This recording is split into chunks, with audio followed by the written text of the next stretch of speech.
Bueno, primera etapa, 1824-1857. En esta primera etapa, el listado de delitos que merecían la pena capital era amplio y seguían contemplándose delitos políticos.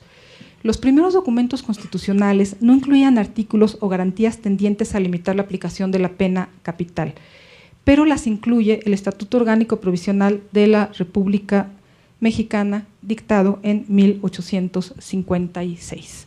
Todavía, como pueden observar, incluye delitos políticos, traición a la independencia y levantarse en armas contra el orden establecido.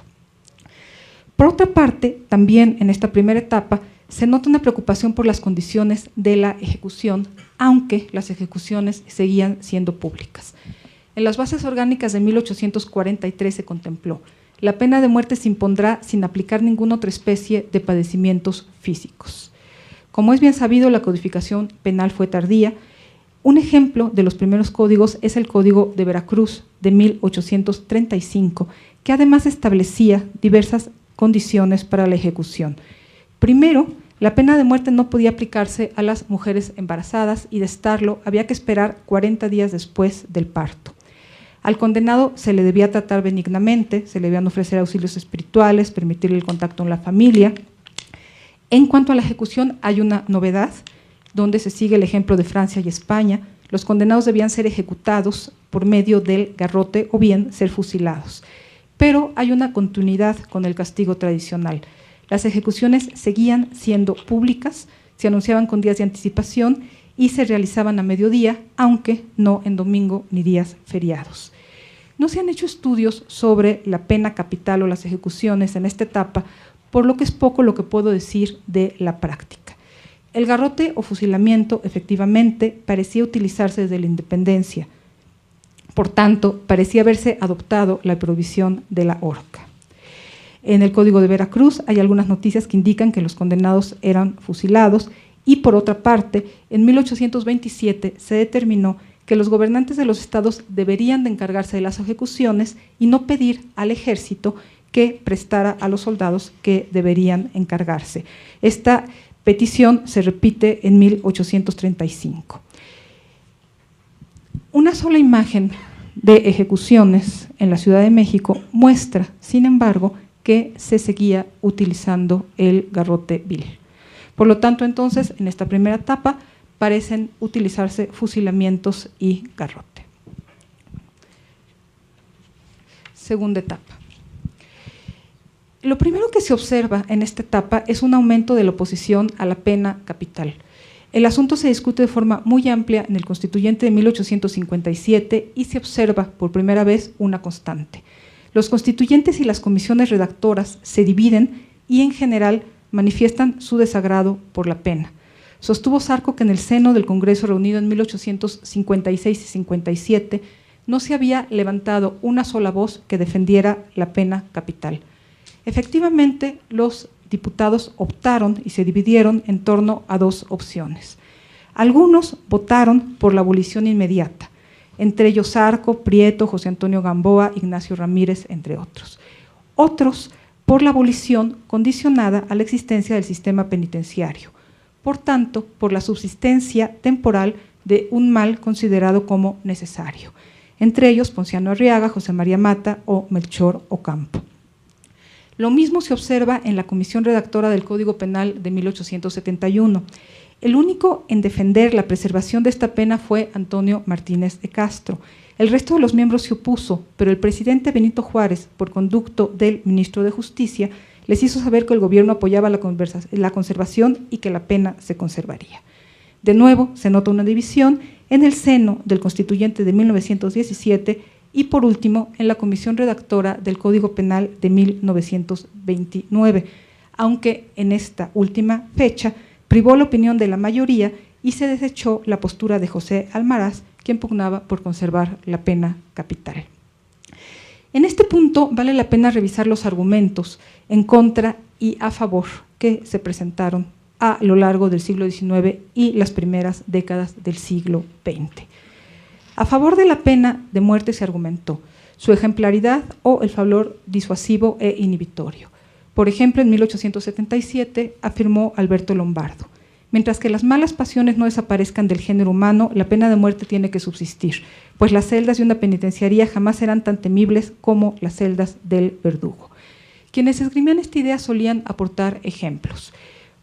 Es el caso de Antonio Martínez de Castro, quien recordó que en 1867, antes de entrar triunfante a la capital, el general Porfirio Díaz había emitido un bando que anunciaba que todos los delincuentes serían condenados al último suplicio. Y, por supuesto, sostuvo que, gracias a este bando, se había logrado imponer el orden. Por ello, se dijo, la pena resultaba necesaria para la preservación del orden social o de la sociedad misma. De nuevo tomo como ejemplo a Martínez de Castro, quien sostuvo que la pena de muerte era un mecanismo de legítima defensa, pues la sociedad tiene derecho a procurar su propia conservación y la de sus asociados. Durante el porfiriato y bajo la influencia del positivismo, esta misma idea se expresó comparando a la sociedad con un organismo vivo. El cuerpo debe defenderse contra sus partes enfermas. Si un miembro se gangrena, debe ser extirpado, al igual que un delincuente debe ser extirpado del seno de la comunidad, escribió Urueta en 1895. Así lo habían propuesto ya los redactores del proyecto de Constitución en 1842 y José María Lafragua en la Ley de Garantías que en 1847 presentó a un nuevo Congreso Constituyente. Así se estableció en la Constitución de 1857.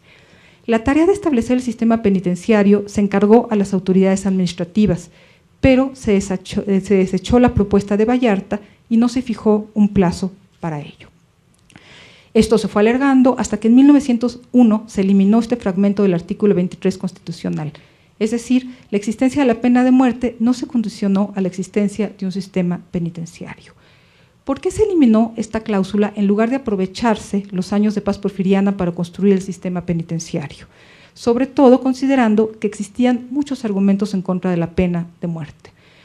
Expongo ahora los argumentos a favor de la abolición. La vida es un derecho que nadie tiene derecho a suprimir. La pena de muerte no resulta más ejemplar que otras, ni abate los índices delictivos. Se suma al crimen un crimen más.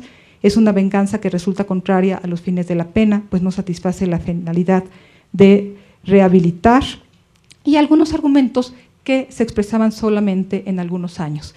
En el porfiriato y de nuevo abonando las ideas de la escuela positivista, se pensaba que si los delincuentes no eran responsables porque no actuaban como producto de su voluntad, sino como producto de factores determinantes, entonces no se les podría imponer esta pena.